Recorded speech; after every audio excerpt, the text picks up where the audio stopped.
Factory मालिक ने बताया कि आपकी गाड़ी का इंश्योरेंस डुप्लीकेट है। ये एक गिरोह है, जाली दस्तावेज करके मेरे को गाड़ी बेची है। ना तो ट्रांसपोर्टर मेरे पैसे वापस कर रहा है, ना मेरी गाड़ी वापस कर रहा है। मेरे घर में सर दरवाजे तक नहीं लगे हुए हैं। मैं बहुत गरीब आदमी हूँ।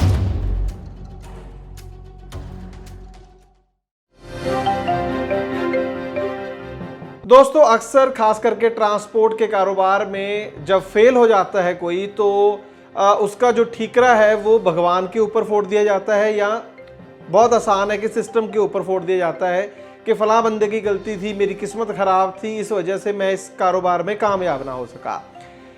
कई बार चीज़ें होती भी हैं, सिस्टम की वजह से भी होती है, कुछ ऐसी चीज़ें भी हो जाती हैं जो हमारे कंट्रोल में नहीं होती। लेकिन बहुत बार अगर कारोबार कामयाब ना हो तो उसमें खुद की गलतियां भी बहुत सारी होती हैं, जो कि अक्सर हम देखना नहीं चाहते हैं या देखते नहीं हैं। या मैं यूं भी कहूं कि कई बार कोई खास कारोबार करने के लिए जो क्वालिटीज़ चाहिए वो हमारे में नहीं होती हैं। इसकी एक बिल्कुल जीती जागती उदाहरण मैं आपको आज की इस खास ग्राउंड रिपोर्ट में दूंगा कि कितनी गलतियां करी जिसकी वजह से एक नया बना गाड़ी मालिक जो है वो बर्बादी की कगार पर पहुंच गया। आइए शुरू करते हैं आज की ये खास ग्राउंड रिपोर्ट एक छोटे से कमर्शियल के बाद। दोस्तों, मैं जानता हूं कि ट्रांसपोर्ट के कारोबार में ढेरों चिंताएं हैं, लेकिन अब कम से कम अपनी गाड़ी के बीमे की चिंता छोड़ दें। प्रीमियम आपको सबसे कम मिलेगा, पॉलिसी में किसी तरह की कोई कमी नहीं होगी और क्लेम हॉटलाइन की सुविधा 24 घंटे मिलेगी। बस गाड़ी की आरसी और पुरानी बीमा कॉपी ट्रांसपोर्ट मॉल ऐप में डालें या 90-831-90-831 पर व्हाट्सएप कर दें, तो गाड़ी का बीमा सिर्फ और सिर्फ ट्रांसपोर्ट मॉल से।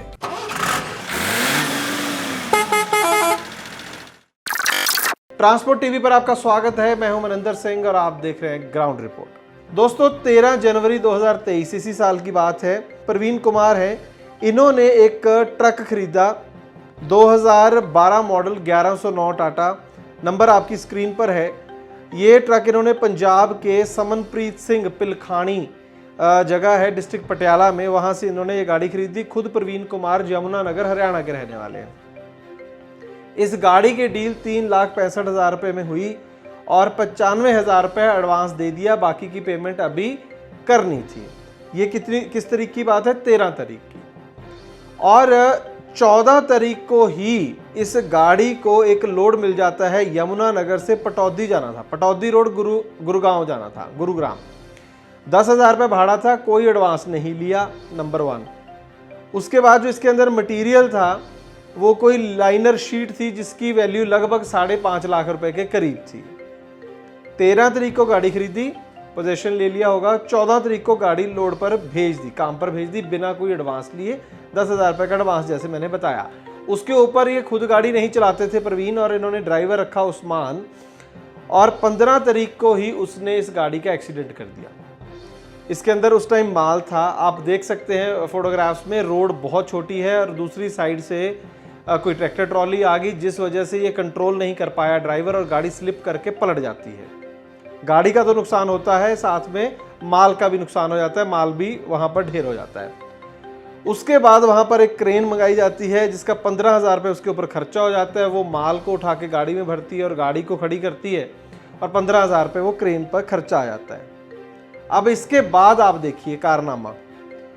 ना तो ट्रांसपोर्टर को फ़ोन करा जाता है, जो इस केस में दशमेश ट्रांसपोर्ट कंपनी है जगाधरी की, जिसके मालिक है रिंकू। उनको भी बताया नहीं जाता कि भाई ये कांड हो गया। उसके बाद जब आपने गाड़ी में माल भर लिया और गाड़ी चलने के काबिल है, तो भाई तुम माल पहले अनलोड तो करके आओ।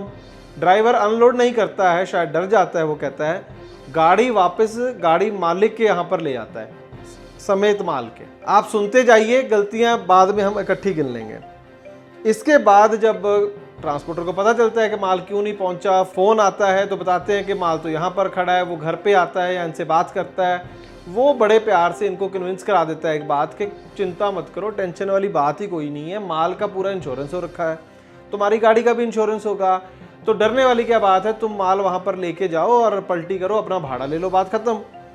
लेकिन जैसे ही वो गाड़ी वहाँ से वो लेकर माल लेकर वहाँ पर पहुँचते हैं, तो वो गाड़ी को पकड़कर वहाँ पर खड़ी कर लेते हैं। काफ़ी बातचीत के बाद वो कहते हैं कि जी हमारा तो पूरा माल ख़राब हो गया है और इसके 4 हिस्से होंगे नुकसान के और 1,12,000 रुपये गाड़ी मालिक को देना होगा। वैसे तो ये बात समझ से परे है कि ऐसे माल गिर जाए, कोई पानी में भी नहीं गिरा या ऐसा कुछ नहीं कि पूरे का पूरा माल ही ख़राब हो गया। चलो उन्होंने 1,12,000 रुपये की इनसे पेनल्टी मांगी, जो कि थोड़ी सी शायद ज़्यादती है, खैर हमने माल नहीं देखा लेकिन फिर भी, और गाड़ी के टायर वहाँ पर खोल लिए गए। देखिए ये कानूनन कोई नुकसान हो जाए ये पकड़ लेते हैं गाड़ियाँ नॉर्मली, टायर खोल लिए, ये कर लिया, ड्राइवर पकड़ लिया, है ये सारी चीज़ें गैर कानूनी वैसे अगर हम व्यापारी के एंगल से देखें। अब इस पूरी चपेट में ये प्रवीण कुमार जी पूरी तरह से आ गए हैं। पहले तो अभी बाकी के पैसे देने हैं, 3,65,000 में गाड़ी ली थी, 95,000 दिया है, लगभग 3 लाख रुपये, 2.5-3 लाख रुपये अभी देना है उनका, और गाड़ी का नुकसान अलग से हो गया और ये 1,12,000 रुपया व्यापारी मांग रहा है। पहले ही चक्कर था गाड़ी का और ये कहाँ से देंगे। ट्रांसपोर्ट मॉल ऐप से गाड़ी का बीमा सस्ता भी और जल्दी भी, तो अभी डाउनलोड करें ट्रांसपोर्ट मॉल ऐप। अब इससे ऊपर की बात सुनिए आप, इनको किसी ने बोला होगा कि भाई तू गाड़ी का काम पहले तो अपनी इंश्योरेंस कंपनी को फ़ोन कर दे, है ना, कि जो है गाड़ी का इंश्योरेंस तो कम से कम मिलेगा जो गाड़ी का नुकसान हुआ है। तो जब ये गाड़ी के डॉक्यूमेंट्स देखते हैं तो इनको पता चलता है कि जो इंश्योरेंस गाड़ी के साथ में आया है वो फर्जी है। वो जैसे फ़ोटोशॉप पे नहीं बना लेते 300-400 रुपये का, या फिर कुछ बहुत ज़्यादा स्मार्ट एजेंट होते हैं तो 20-30 हज़ार का अगर इंश्योरेंस है तो बोलते हैं मैं 5,000 में कर दूंगा, ये कर दूँ, मतलब मेरी जान पहचान है, ये है वो है, लेकिन असल में वो सिर्फ फ़ोटोशॉप किया होता है, फर्जी कागज़ होता है मतलब, और वो दिया था। तो वही इसी केस में भी था, इंश्योरेंस इसके अंदर फर्जी था और ऊपर से गाड़ी जो थी वो ब्लैक लिस्ट भी हुई थी। तो अब पूरी इनकी जो इसके अंदर गलतियां हैं या जो नुकसान है, अगर हम इन पे गिनने बैठे हैं तो क्या खिचड़ी बनी है पूरी। पहले तो आप ये देखें कि 13 तारीख को गाड़ी खरीदी बिना कोई डॉक्यूमेंट चेक करें, ना गाड़ी का इंश्योरेंस देखा, ना ये देखा कि गाड़ी ब्लैक लिस्ट है, टैक्स भरा है नहीं भरा, कोई डिटेल गाड़ी की जो पहले चेक करनी चाहिए थी वो कर रहे हैं ये एक्सीडेंट होने के बाद। पहली जो गलती इस केस के अंदर इन्होंने करी। दूसरी चीज़ ये करी, मुझे नहीं पता कि वो ड्राइवर किस तरीके का है जो जिसने गाड़ी पलट गई, चलिए अच्छे ड्राइवरों से भी गलतियां हो जाती हैं, लेकिन इतनी भी समझ नहीं कि वो माल आप अपने घर क्यों ले आए भाई। पहले तो उनके डिले हुआ होगा, देरी हुई होगी जब गाड़ी पलट गई, तो कम से कम वहाँ जाके डिलीवर तो कर दो, वो गाड़ी तुम अपने घर पे क्यों लेके आए। ये दूसरी सबसे बड़ी गलती थी। नहीं तो बंदे को माल मिल गया, उसने क्या लेना था, तुम्हारी पेमेंट मिल जाती, थोड़ी बहुत ही चलो पेमेंट काट लेता, ज़्यादा से ज़्यादा भाड़ा ना देता, लेकिन ये जो तुम घर पे ले आए तो और ज़्यादा बंदे को गुस्सा दिलाने वाली बात है। और तीसरी बड़ी बात, गाड़ी का बीमा ही नहीं है और ये गाड़ी सड़क पर चला रहे हैं। अब पूरी कहानी ये है कि जो गाड़ी का नुकसान हुआ है उसकी कोई उसकी भरपाई जेब से करनी होगी। गाड़ी अगर रखनी है तो जिससे गाड़ी खरीदी है उसके बाकी के पैसे देने हैं, वो भी देने हैं, और 1,12,000 रुपया अब व्यापारी को देना है अगर गाड़ी छुड़वानी है, या फिर पुलिस के पास इतनी अप्रोच हो या कोर्ट में जाएं गाड़ी छुड़वाएं, वो सारा कुछ है। अब जिसने गाड़ी बेची है उसका भी देख लीजिए, जो समनप्रीत सिंह जी हैं, इन्होंने 95,000 रुपये लेके गाड़ी उनको थमा दी। गाड़ी का उनसे जब हमारी टीम की बात हुई तो उन्होंने बोला कि ये सारी चीज़ें तो हमने इसको पहले ही बता दी थी, वो कह रहा है मुझे नहीं बताई थी। दोनों तरफ से ही ऐसा लग रहा है कि अनजान बंदे इकट्ठे हुए हैं। अब उनकी आप बात सुन लिए, 95,000 रुपये में गाड़ी अपनी किसी को दे दी, बाकी के पैसे आने की उम्मीद नहीं है क्यों। और ऊपर से एक चीज़ और, ये जो दूसरे ओनर हैं प्रवीण जी, इन्होंने किस्त नहीं भरी गाड़ी की, तो अब फाइनेंसर भी पीछे लग जाएगा गाड़ी के। तो जो पहला मालिक है उसको अपनी गाड़ी लेनी वापस हो गई, दूसरे बाकी के पैसों की तो उम्मीद ही छोड़ देनी चाहिए, और अगर उसको गाड़ी चाहिए तो 1,12,000 व्यापारी को दो, तो दोनों ओनर फंस गए। कहने का मतलब कि अगर आप अनजान व्यक्ति को गाड़ी बेच देंगे उसमें भी आप फंस सकते हैं। वो अनजान तो फंस ही गया है और बिना इंश्योरेंस के गाड़ी बेच दी।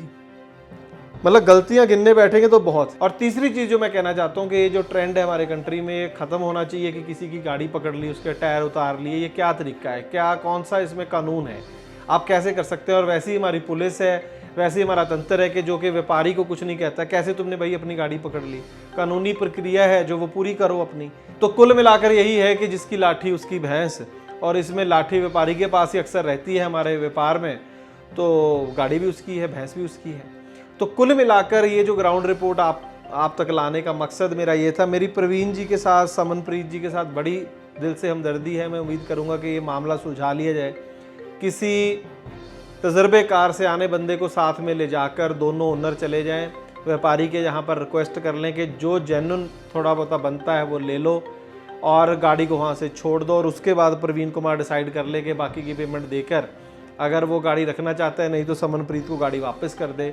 लेकिन मोटे तौर पर मैं ये कहना चाहता हूँ कि ट्रांसपोर्ट का कारोबार आज की डेट में ये नहीं है कि आप एक छोटी सी किराने की दुकान खोल ली गली में और काम चल दिया। वैसे तो वो भी मुश्किल काम हो गया आज की डेट में, कोई काम भी आसान नहीं है, लेकिन ट्रांसपोर्ट का कारोबार बहुत पेचीदा, बहुत सारे लोग हैं इसके अंदर, और टेक्नोलॉजी, नई नई चीज़ें, नए नए नियम, बहुत कॉम्प्लिकेट हो गया है। अगर आपको पूरा तजर्बा नहीं है, पहले किसी के साथ 5-10 साल नहीं काम करा है, तो खुद मालिक बनने की इतनी जल्दबाजी या ट्रांसपोर्टर बनने की इतनी जल्दबाजी जो है वो मेरे हिसाब से नहीं करनी चाहिए। नहीं तो आप देखिए कि जितनी थोड़ी बहुत ही सेविंग करी होगी वो सारी अब इस फैमिली की उड़ गई होगी, नींदें तो उड़ी ही हुई हैं। आपकी क्या राय है दोस्तों? आप क्या मेरी राय से सहमत हैं या असहमत है? कमेंट सेक्शन में ज़रूर बताइएगा। ट्रांसपोर्ट टीवी का काम अगर आपको अच्छा लगता है तो फिर दोस्तों वीडियोस को ज़्यादा से ज़्यादा शेयर कीजिए। ट्रांसपोर्ट टीवी देखने के लिए बहुत बहुत शुक्रिया। हेलो, क्यों बार बार फोन कर रही है? तुम इतने परेशान क्यों? अरे स्टेट एंट्री पर फंसा हुआ हूँ। आज शाम को गाड़ी की इंश्योरेंस खत्म हो रही है।